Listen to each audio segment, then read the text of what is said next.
کہ ہم ایسے اداروں کو جو کہ ہماری ریاست کا مثبت چہرہ ہے ان کو بھرپور سپورٹ کریں، چونکہ اس ادارے کے تعاون سے ریاست کے اندر بے پناہ ایسے معاملات اور مسائل ہیں جو حل ہوئے، آرفن بچے یتیم ان کو چھت دی، ان کی پرورش کی، بیواؤں کو گھر دیا، فلٹریشن پلانٹ دیے، state of the art hospital بننے جا رہا ہے۔ تو حکومت کی طرف سے ہر طرح کا تعاون رہے گا، اور آج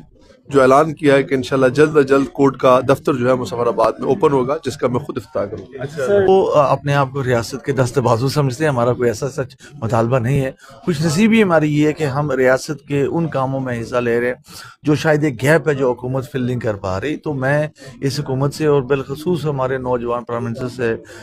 امید لگا بیٹھے ہیں، میں نہیں پوری ریاست امید لگا بیٹھی ہے کہ اس قلیل عرصے کے اندر بہت سے کام ہیں جو ہم نے کرنے ہیں، شاید پورے کاموں پہ نہ اتر پائیں، ہم مل کر ان کے ساتھ کام کریں گے، لیکن انشاءاللہ ریاست کے ان پسے ہوئے طبقے کے لیے ہم کوشش کریں گے ایک ساتھ مل کر کہ جتنا ہو سکے ان کی امیدوں پہ پورا اترے۔